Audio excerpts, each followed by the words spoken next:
अगर आप इसको कंपेयर करोगे वर्ल्ड की बाकी कैजुअलिटी से तो ये डेटा बहुत ही कम है, लेकिन इसके बाद भी बरमूडा ट्रायंगल बहुत ही ज्यादा फेमस है क्योंकि इसकी जो स्टोरी है, बुक्स हैं, डॉक्यूमेंट्री, मूवीज, टूरिज्म, इन सब की जो इकोनॉमी है वो बहुत ही स्ट्रांग है। ला ट्रिब्यूना की रिपोर्ट के हिसाब से 75 शिप्स और एयरक्राफ्ट मिस हुए हैं बरमूडा ट्रायंगल से। अगर आप एवरेज निकालोगे तो दुनिया की बाकी जगहों पे भी लगभग इतने ही एक्सीडेंट्स हुए हैं। जापान के पास में भी सेम ऐसा ही एरिया है ट्रायंगल शेप में, उसका भी नाम दिया गया है ड्रैगन ट्रायंगल। यहाँ भी 1945 में A6M0 एयरक्राफ्ट का कनेक्शन टूट गया था और लास्ट मैसेज में पायलट सिर्फ यही बोल रहा था कि something is happening in the sky is opening up. उसके बाद भी आज तक नहीं पता चला कि वहां पे हुआ क्या था। सेम इसी ड्रैगन ट्रायंगल में 1980 में MV डर्बीशायर जो बहुत ही बड़ा ब्रिटिश शिप था वो भी अचानक से गायब हो गया था और उसके बारे में आज तक किसी को नहीं पता चला कि वो गया कहाँ पे। ड्रैगन ट्रायंगल का जो एरिया है वो बरमूडा ट्रायंगल की तरह ही है और इंसिडेंट्स भी ऑलमोस्ट सेम होते हैं, लेकिन उसके बाद भी बरमूडा ट्रायंगल को ज्यादा लाइमलाइट मिलती है क्योंकि हॉलीवुड ने जितनी मूवी बरमूडा ट्रायंगल पे बनाई है उतनी ड्रैगन ट्रायंगल पे नहीं बनाई है।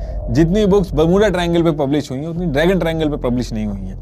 यही रीजन है कि बरमूडा ट्रायंगल ज्यादा फेमस है। बरमूडा ट्रायंगल और ड्रैगन ट्रायंगल जो है ये दोनों एक ही लैटिट्यूड पे आते हैं, इसलिए इसके ऊपर भी कॉन्स्पिरेसी थ्योरी चल रही है। अब आज की डेट में तो किसी भी तरीके से वेरीफाई नहीं किया जा सकता कि एलन ऑस्टिन का जो कैप्टन था वो जो स्टोरी बता रहा था वो सही भी है कि नहीं। मैरी सेलेस्ट शिप की जो कहानी है वो जो पर्टिकुलर शिप थी उसमें से भी लाइफ बोट गायब थी और ये जो शिप थी इसके ऊपर एलिगेशन थे कि इन्होंने गलत तरीके से हैवी इंश्योरेंस करा रखा है। इसमें यह भी कहा जाता है कि मे बी कोई ऐसी इमरजेंसी हो जिसमें शिप डेंजर में हो, लोगों को शिप से खाली करा के कहीं और ले जाया जा रहा हो और उस पर्टिकुलर टाइम पे कोई दुर्घटना हुई हो। अब एक चीज जो ज्यादातर केसेस में आप सुनोगे कि कंपास खराब हो जाता है। अब देखिए कंपास के अंदर जब भी आप नॉर्थ की डायरेक्शन चेक करते हो तो वो अर्थ के ज्योग्राफिक नॉर्थ से थोड़ा अलग दिखाता है, इसलिए अर्थ के दो पोल सिस्टम है, एक मैग्नेटिक पोल सिस्टम जो कंपास दिखाता है और दूसरा जियोग्राफिक पोल सिस्टम जो कि अर्थ के एक्सिस ऑफ रोटेशन पर बेस्ड है। जियोग्राफिक नॉर्थ पोल को हम ट्रू नॉर्थ भी कहते हैं, लेकिन अर्थ के ऊपर कुछ जगह ऐसी भी है जहां पे अगर आप कंपास से चेक करोगे तो वो एक्चुअल नॉर्थ पोल दिखाएगा और जिस जगह पे ये एक्चुअल नॉर्थ दिखता है उसको हम कहते हैं एगोनिक लाइन। वैसे तो ये जो एगोनिक लाइन है ये चेंज होती रहती है, लेकिन बरमूडा ट्रायंगल पे काफी सालों से